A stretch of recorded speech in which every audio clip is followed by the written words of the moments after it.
Muy buenas tardes, estimados radioescuchas. Un gusto estar con ustedes una vez más en este su programa Futuro en Acción. Hoy tenemos el gusto de tener con nosotros para hablar de un tema muy importante para el futuro del país a Roberto Aspiazu Estrada, ingeniero geotécnico por la Escuela Superior Politécnica del Litoral. Además, ha tenido una larga trayectoria vinculada al mundo periodístico, televisivo y escrito, y también una vinculación con el liderazgo gremial.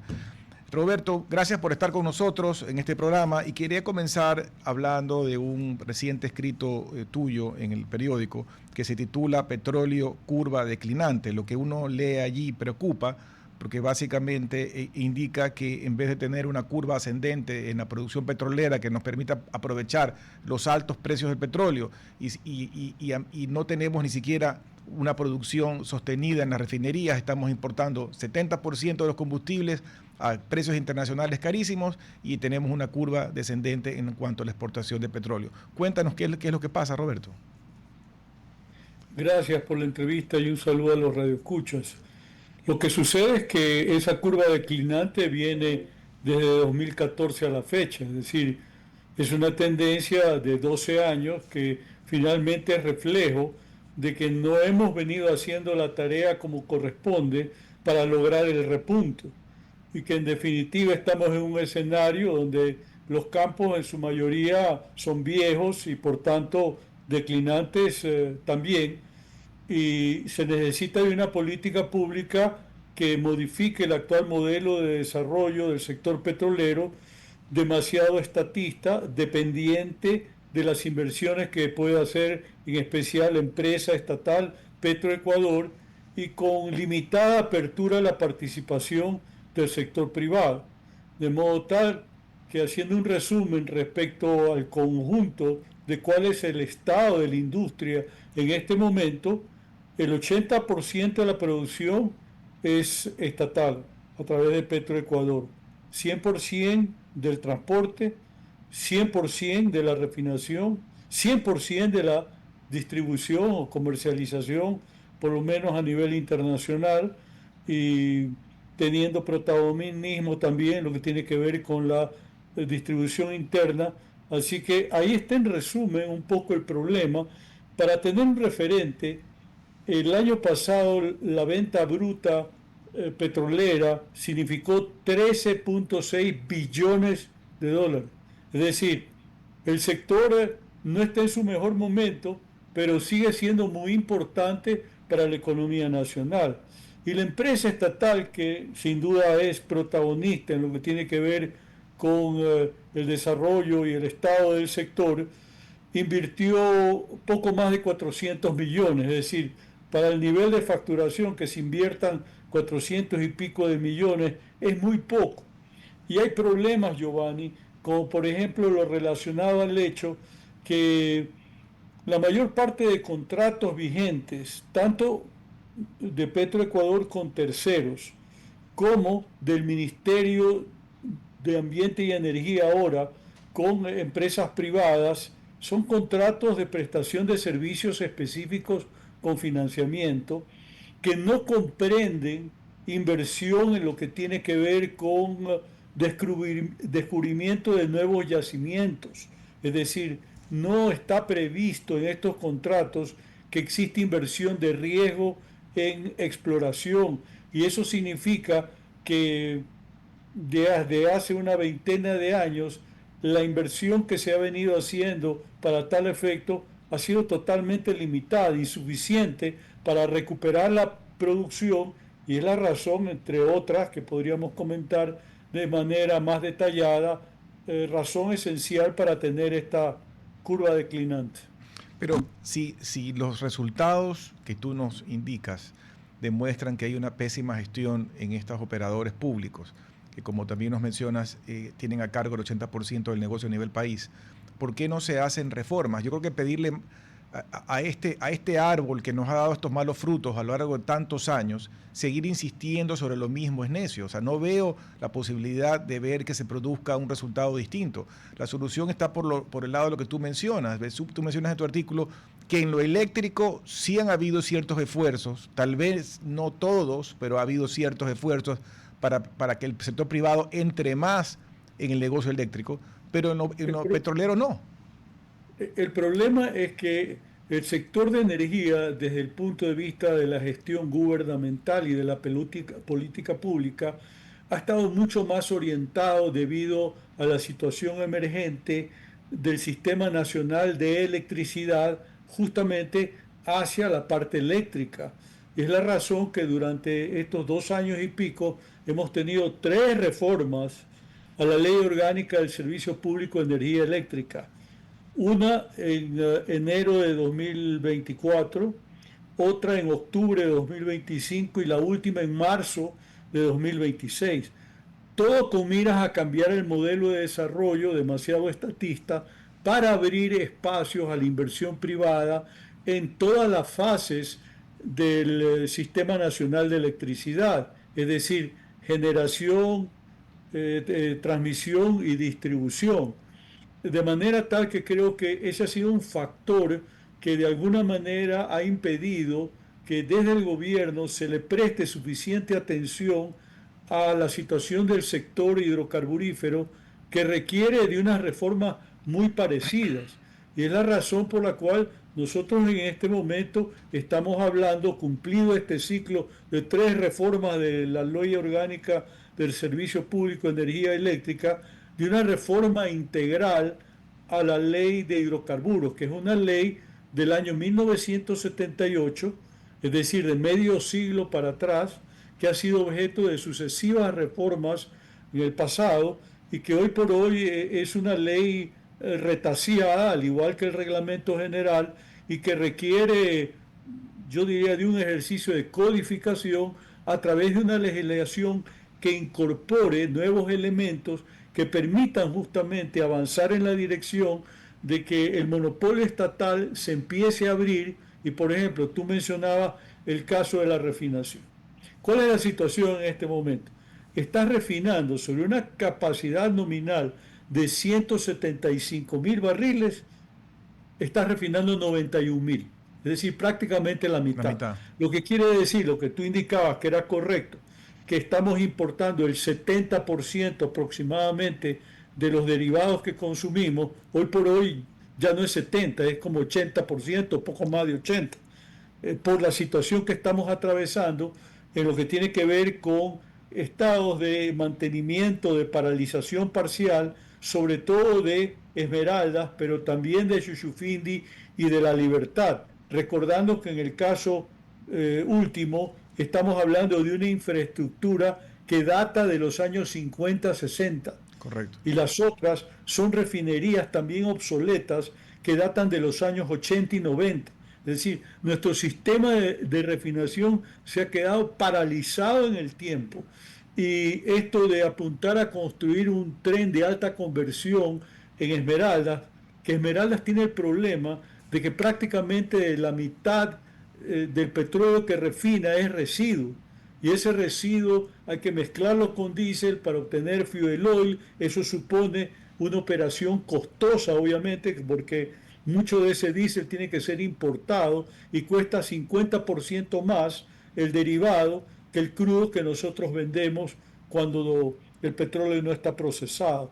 Así que eso da una idea general, aproximada, de cuál es el estado de cosas y podemos ir viendo uno a uno. Sí, siguiendo en la refinación, sí, ayer conversábamos en una entrevista que hacíamos al ex ministro Pozo, coincidía con lo que tú dices, que realmente el sector privado tiene que entrar más en petróleo y en electricidad. Hablábamos de la refinería y un poco lo que decía él es si tan mal está eso, porque, y además lo triste, Roberto, es que en el gobierno de Correa se metió un montón de dinero, creo que por encima de 2.000 millones en una supuesta remodelación, reestructuración, y no sé dónde se fue el dinero porque aparentemente lo que están allí son un montón de fierros que están a punto de colapsar.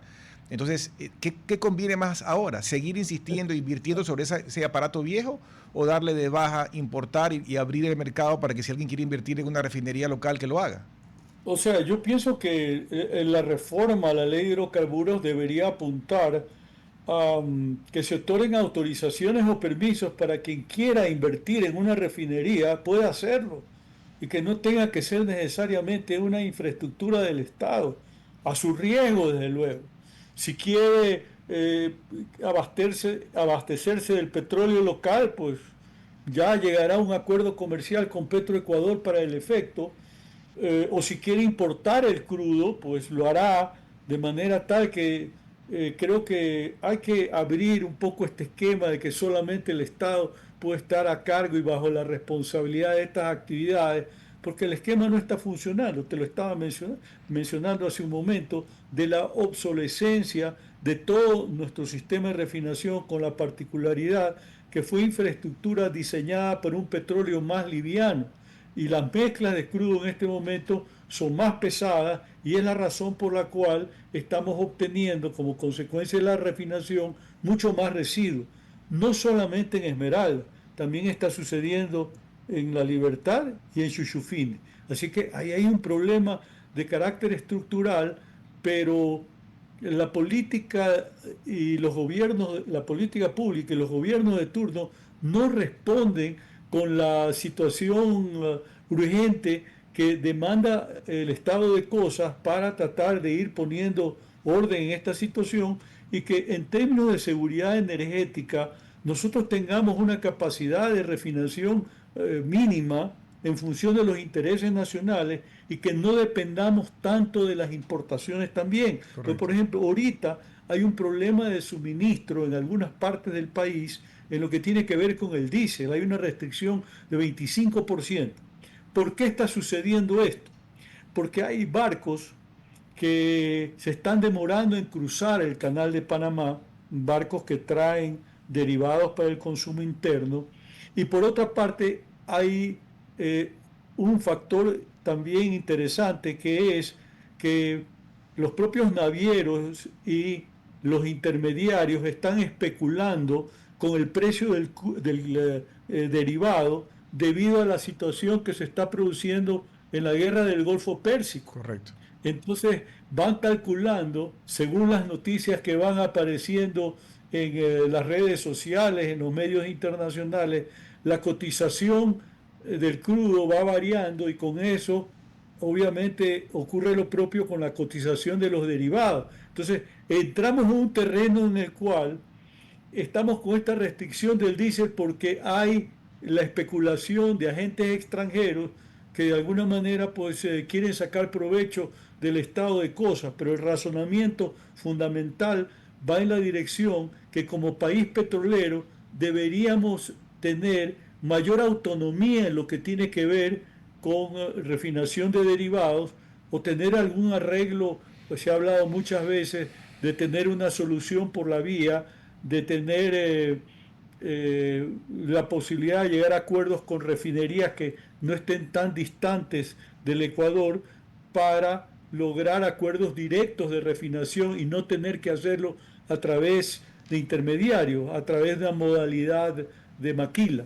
Así que son algunas soluciones que hay que ir procesando para buscar un nuevo orden que se está requiriendo con urgencia en lo que tiene que ver con el estado de la industria hidrocarburífera, que por otra parte se está rezagando mucho en relación a lo que está pasando en otras partes de la región y del mundo, en las Guyanas, en Venezuela, en Brasil, en Argentina.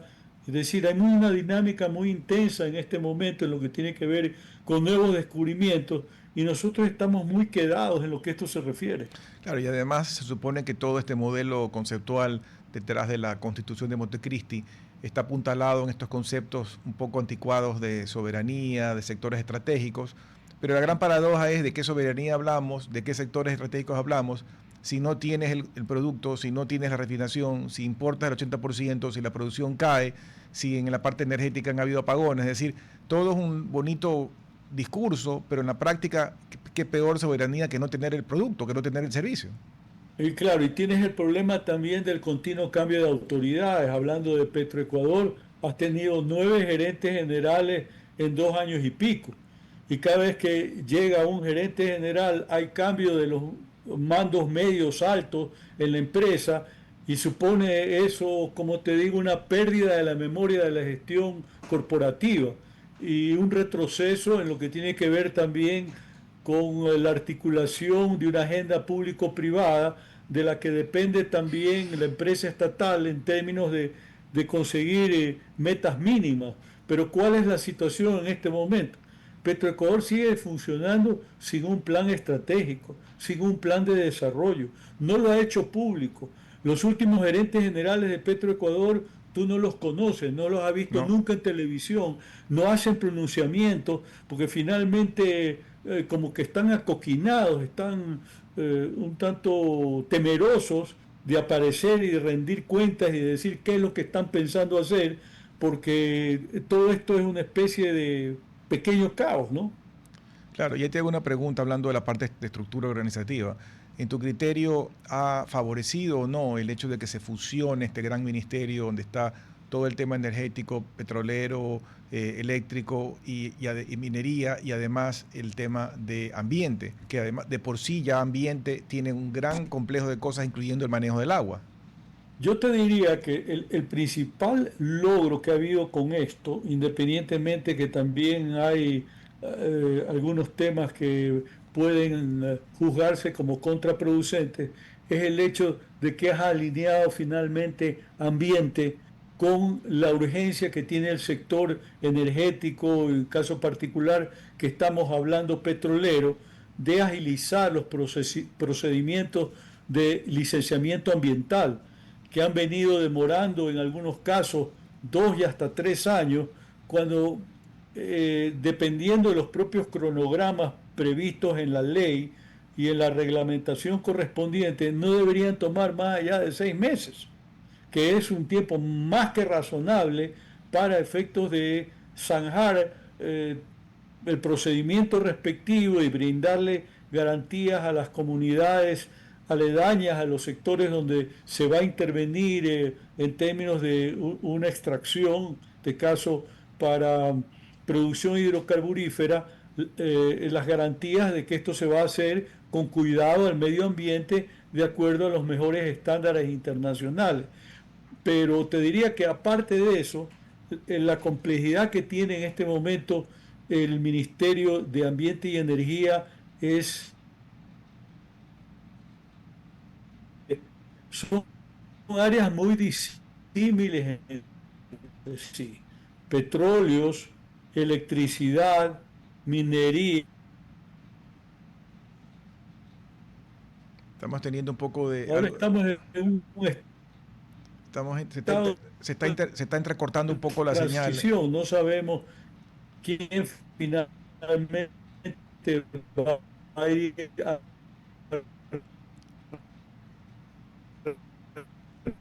reemplazar a la ministra Inés Manzano. Y nos espera y ya veremos. Correcto. Hemos procedido a sacar un poco la imagen porque estaba entrecortado la señal.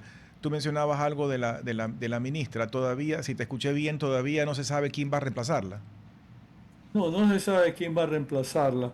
Yo imagino que eso está siendo objeto de análisis al interior del gobierno y entre tanto hay una enorme expectativa en los actores corporativos privados de no tener en claro qué va a pasar respecto a quiénes hacia futuro van a ser nuestros interlocutores, si es que, por ejemplo, los funcionarios actuales en Petroecuador van a quedarse o van a ser removidos, qué va a pasar con los actuales viceministros y los equipos de trabajo respectivos con los que hemos venido interlocutando y tratando de, como decía hace un momento, construir una agenda público-privada y darles también un soporte de carácter técnico para que los temas prioritarios puedan ser debidamente atendidos, procesados, porque es de interés que la situación actual cambie, ¿no? Yo creo que a nivel de gobierno hay la visión de que el modelo de desarrollo estatístico y burocrático tiene que cambiar, pero hasta ahora en el caso de petróleo se va perdiendo la partida y lamentablemente en electricidad lo propio, que es de modo es un capítulo aparte Correcto. y tiene otra narrativa, otras particularidades. Antes de pasarnos a la parte eléctrica, te quería preguntar por curiosidad, ¿cuál es el estado de las cosas con respecto a los oleoductos? Porque tenemos el más antiguo, el SOTE, el menos antiguo, el OCP, pero ¿en qué estado están? La situación realmente sigue siendo preocupante.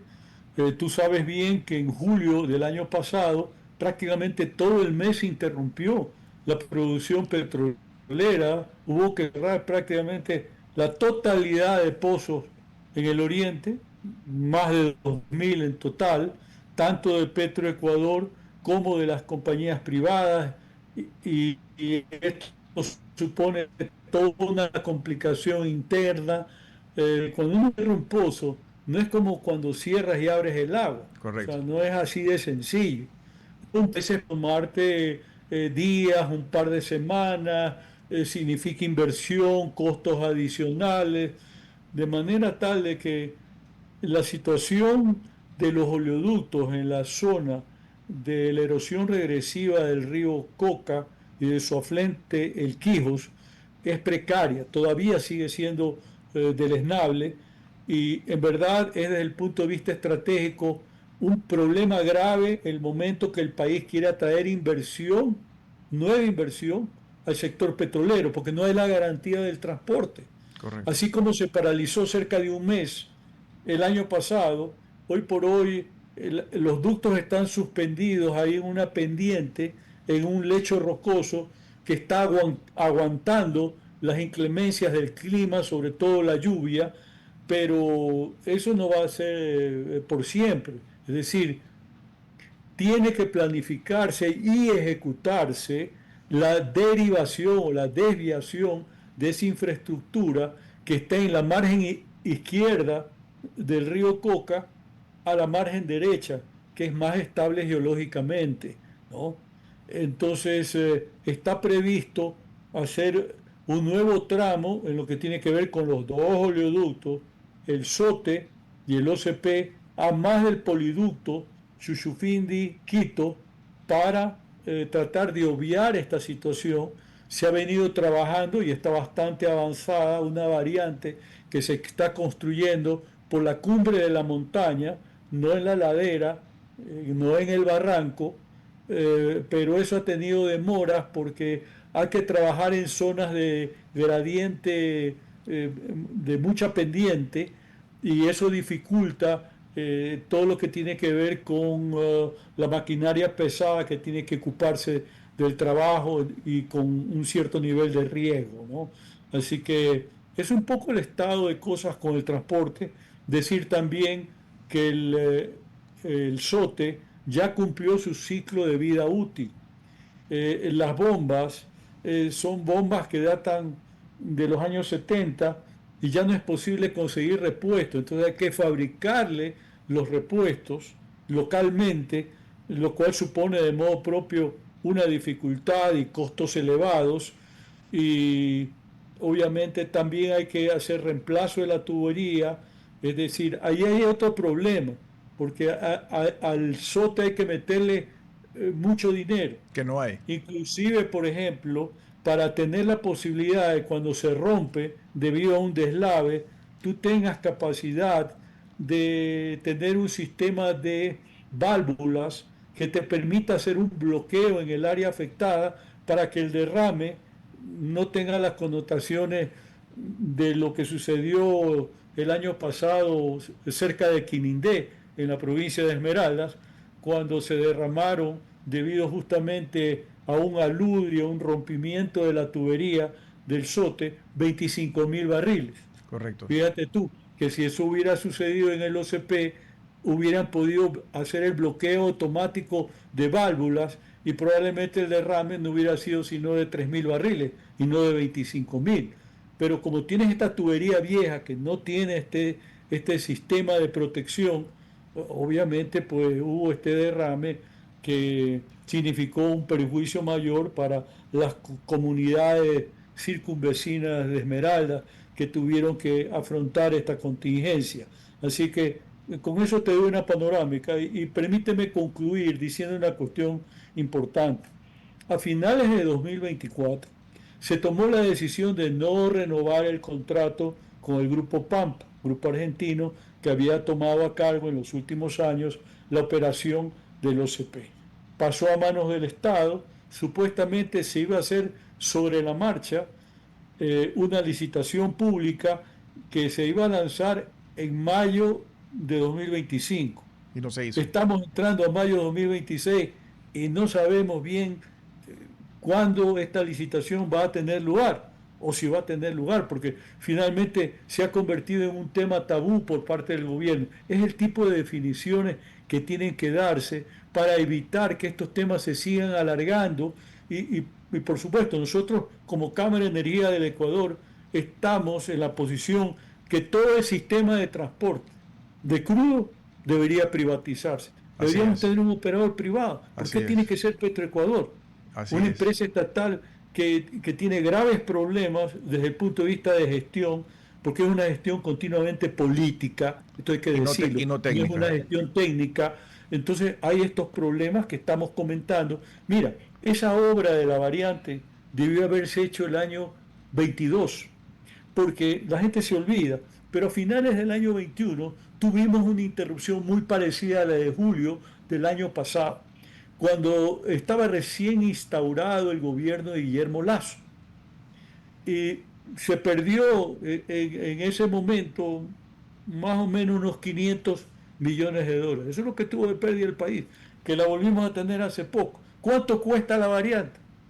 Depende, hay distintos cálculos, pero podría estar en el orden de unos 250 millones de dólares, no más. O sea, perdemos más por la inacción Correcto, que por la que arreglarlo. contingencia que nuevamente podría Es asomar correcto. a la vuelta de la esquina, Tengo que irme a un porque corte, Roberto. Te hago un corte breve y regresamos está enseguida bien. para seguir con este interesante diálogo. RTP 965, a la conquista del mundo digital. Programas de opinión con referentes de la comunicación. Noticias para contar todo lo que está pasando en todo momento. Una variedad de segmentos con lo que necesitas saber. Todo para mantener a nuestra audiencia y seguidores siempre bien informados. Siempre RTP. buena compañía. Gracias por regresar con nosotros a este su programa Futuro en Acción. Para las personas que recién se enganchan, estamos conversando con Roberto Aspiazu Estrada y hemos venido hablando sobre la situación energética del país, especialmente del mundo petrolero. Ahora, en esta segunda parte, Roberto, quisiera tocar el eléctrico, que algo brevemente mencionamos en la primera parte, porque ahí tú mencionaste que allí sí se habían hecho ciertos ajustes legales que favorecían el hecho de que el sector privado pudiera tener una intervención más profunda o más efectiva. Sin embargo, todavía no se nota, o por lo menos yo tal vez desde afuera, ignorantemente no lo he visto, pero no veo todavía que haya un auge de inversiones que pudieran sustituir lo que hace el Estado. ¿Por qué no llega esa inversión? ¿Qué falta? ¿Faltan más reformas legales? No está habiendo esa inversión, ha sido hasta ahora bastante limitada, diría yo, por una suma de circunstancias que la vamos a ir desarrollando en los próximos minutos. Pero fíjate tú, para hacer este intento de cambiar el modelo de desarrollo estatista y burocrático del sector eléctrico en particular, en el caso que estamos comentando, se han tomado 2 años y pico con 3 reformas a más de los reglamentos respectivos. En este momento se está esperando la promulgación del reglamento a las reformas a la LOSPE del último cambio introducido en la ley que fue promulgada el 2 de marzo del presente año.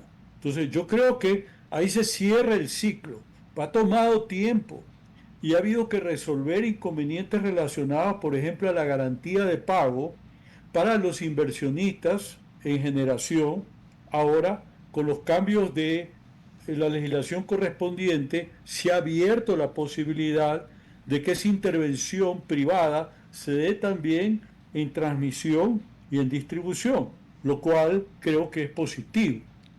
Originalmente la política estaba muy cifrada en proyectos de energías renovables no convencionales, dígase fotovoltaico, eólico, biomasa, geotérmico, etcétera.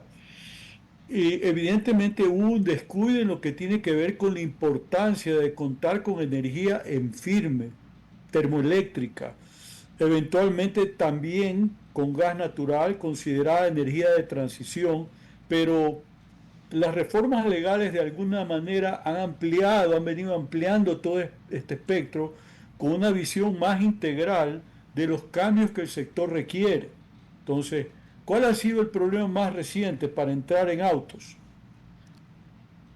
Básicamente obedece a que el Sistema Nacional de Electricidad viene funcionando, al menos desde 2023, en un estado de estrés, que ha sido declarado por la propia SENACE, porque en octubre de ese año ya se indicó de que estamos en un escenario de potencial déficit en lo que tiene que ver con el funcionamiento del Sistema Nacional Interconectado y que había que ir adoptando medidas cautelares, como por ejemplo aquello de eventualmente desconectar a los consumidores de alto voltaje, como en el caso de las acerías y de las empresas mineras, por citar el caso.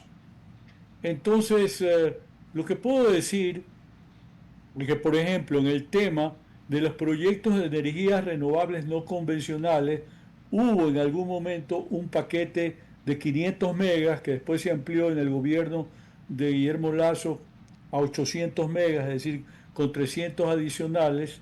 Se llegaron a firmar contratos de concesión para tal efecto, sobre todo a postrimerías de su administración hacia el mes de noviembre de 2023, pero de estos proyectos no se ha logrado aterrizar sino uno. ¿Por qué? Y hay varios de estos proyectos que ya se han caído, que fueron proyectos que fueron promovidos bajo el régimen de proceso público de selección. Okay. ¿Qué ha pasado en el interín? Que con la reforma de la ley antiapagones 2 ya se abrió la posibilidad, por ejemplo, a que empresas privadas puedan presentar proyectos de interés que no estén contemplados en el Plan Maestro de Electrificación y por tanto no haya la exigencia de llevarlos a procesos públicos de selección. Pero ¿qué ocurre?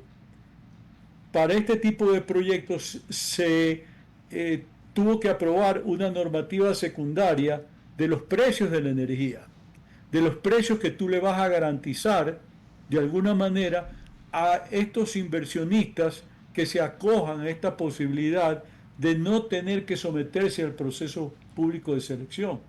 Pero ¿qué es lo que ha sucedido en la práctica? Que se ha ocasionado una diferencia en el tarifario. Por decirte, cuando tú llevaste a cabo los procesos públicos de selección, dígase de 2023, tú tenías tarifas de 5 centavos de dólar el kilovatio hora para los fotovoltaicos. Pero en este nuevo esquema que tú quieres atraer inversión en proyectos que no están contemplados en el Plan Maestro de Electrificación, tú les estás otorgando en este momento, a través de la estructura de las distribuidoras que son estatales o paraestatales, les estás entregando poco más de 8 centavos del kilovatio hora. Entonces, ¿qué sucede? Que los que hicieron o cerraron el negocio a 5 ya no están interesados en tener una tarifa tan baja y obviamente tienen interés en renegociar una tarifa más alta. Y el único proyecto que se ha cerrado de estos que estoy haciendo referencia, de los procesos de público de selección, es Villonaco 3, que está siendo construido en Loja, que es un proyecto de 110 megavatios, que es grande para los estándares mundiales y más aún considerando que está en cumbre de montaña, porque Ecuador a nivel de costa marítima no tiene vientos suficientemente fuertes para desarrollar infraestructura eólica. Es interesante conocer este detalle en el marco de esta conversación amplia que estamos teniendo. Ahí tienes algunos elementos y sobre esa base pues puedes preguntarme lo que sea para ir precisando. Y, por ejemplo, yo recuerdo haber hablado con alguien del sector camaronero el año pasado, no sé si las cosas cambiaron desde entonces, y se quejaba de que porque tú sabes que el sector camaronero tiene un proyecto o tiene interés hace muchos años de electrificarse más, y entiendo que algunos han trabajado en ese sentido, pero esta persona, conjuntamente con alguien que estaba al lado de él, que era el proveedor, digamos, de la parte tecnológica eléctrica, se quejaban arduamente de la dificultad y demora en los permisos. Entonces querían generar para nutrir esta operación camaronera grande, pero se quejaba arduamente de que se demoraban un siglo en las licencias, en los permisos, en la tramitología y demás. Entonces uno no entiende bien, porque si nos falta energía y hay problemas de apagones y hay, digamos, el espectro de apagones no se acaba de extinguir, ¿cómo así hacen la vida a cuadritos al que quiere invertir? Es que el modelo sigue siendo muy alambicado, laberíntico, depende de permisos, de autorizaciones, y en la medida que tú puedas impulsar algún proyecto de tú bajo la modalidad de autoconsumo, creo que es la más expedita en este momento, porque hay que tener un curso de iniciación en lo que tiene que ver con la regulación del sector eléctrico, justamente por esta complejidad de que la ley es estatista o era estatista y se ha venido abriendo el espacio a través de estas regulaciones secundarias, pero se sigue dependiendo de esta secuencia de autorizaciones, permisos, y ahí sí verdaderamente se tiene mucha traba. Yo creo que ese es uno de los factores que también ha determinado que estas empresas que habían suscrito contratos de concesión en los procesos públicos PPS, en donde tú tenías proyectos emblemáticos importantes, tenías el proyecto del Aromo, cerca de Manta, 200 megavatios fotovoltaicos. No tenemos hasta este momento proyectos grandes fotovoltaicos en el país. El más grande es de una camaronera por Chanduy, 6 megavatios. Y de ahí tienes unos dos industriales, el uno de 4.6, el otro de 4.2. ¿Ya? Pero bueno, se cayó el Aromo, que originalmente era una inversión española, después el cooperativo fue vendido a una transnacional sueca, después a una con sede en Colombia, pero finalmente botaron la toalla, decidieron que no era de su interés. Imagínate, invertir, normalmente uno hace cálculo así a grosso modo $1 millón por megavatio. Correcto. Ese era un proyecto de $200 millones originalmente.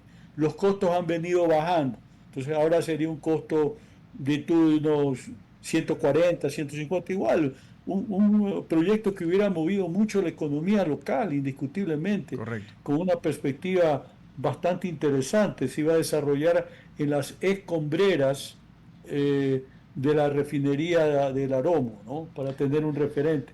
Pero no solamente eso, tú en Imbabura tenías 4 proyectos fotovoltaicos, cada uno de 60 megas, 3 de ellos con una transnacional francesa, Neoen, que es un gigante a nivel global, pero también tiraron la toalla. Roberto, pero ¿qué se necesita para resucitar eso? Si tiraron la toalla... No, pues, ya este rato no lo vas a resucitar, Joan. Está muerto eso.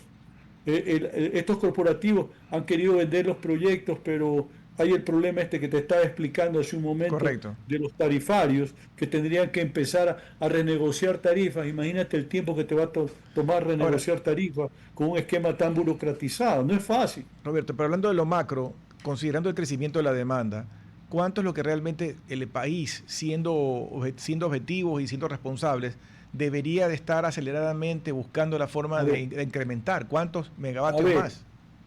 El año pasado, a raíz de la crisis de 2024, entre septiembre y diciembre, el anuncio gubernamental fue que se iba a contratar 970 megavatios para suplir el déficit.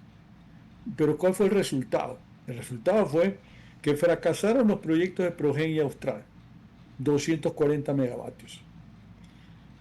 Se llegó a hacer la adjudicación en enero de 2025 a un grupo mexicano, Whirling, de 532 megavatios, de alquiler, principalmente alquiler de unidades. Y después lo propio a finales del año pasado a otro grupo mexicano, Rengen, 260 megavatios. Y finalmente todas esas contrataciones fracasaron. Select también pretendió hacer una contratación directa con Ansaldo, que es una empresa paraestatal italiana, por aproximadamente 300 megavatios de energía en firme, termoeléctrica estamos hablando, ¿no? No estamos hablando de hidroeléctricas, ni de energías renovables no convencionales, ni de transición, en todo caso. Entonces, cuando tú tienes un escenario de esa naturaleza, obviamente la planificación se te vino al piso. Correcto. Y estás con un inconveniente de que tú puedes empujar la generación hidroeléctrica con las barcazas turcas, yo diría alrededor de unos 1.300 megavatios, pero si no tienes la energía de Colombia, esos 450 megavatios, por los problemas que conocemos, ciertamente tú estás en un escenario de déficit. como el que se produjo hace pocas semanas, en este mismo mes de abril, cuando bajó el caudal del río Coca, y en la central de Coca-Cola Sinclair la producción bajó al 20-25%, y ahí empezamos a tener problemas en la generación, pero también a darnos cuenta de que todo el sistema nacional de electricidad, no solamente generación, sino transmisión y distribución, como te lo dije al inicio, estaba en modo de estrés. Este rato tienes 13 subestaciones de transformación en el sistema, sobre todo en la costa. De esos 13 son 12 lugares en la costa y un lugar en la Amazonía, en Orellán. La costa en Jambelí, en Santa Elena, en Pascuales, en Salitral, en Machala, por citar algunos casos. Y ese sistema de transformadores está trabajando al límite, está trabajando con cargabilidades de 90-100%, al límite.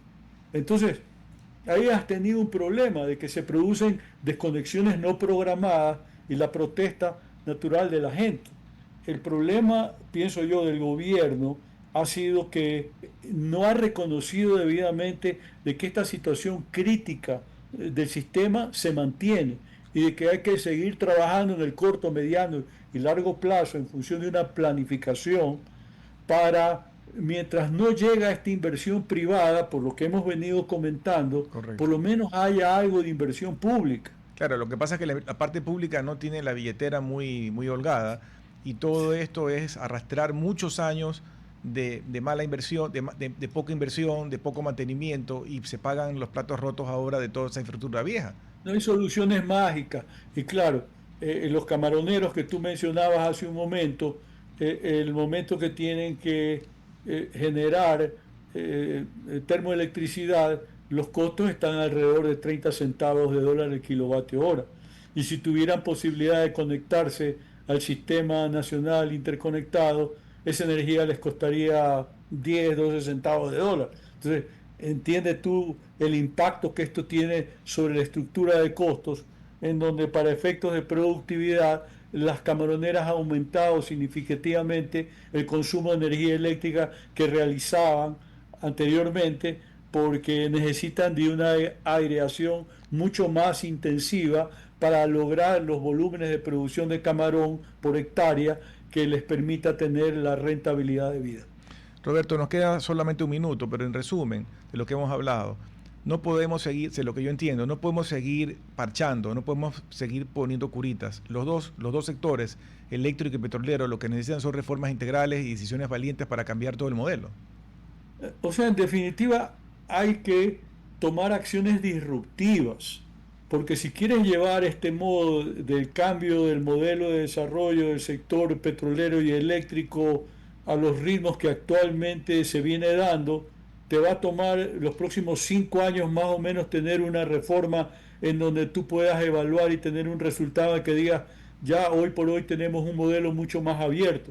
Si tú comparas, por ejemplo, el sistema nacional de electricidad de Colombia y Perú respecto al nuestro, está mucho más en manos privadas que del Estado. Así es.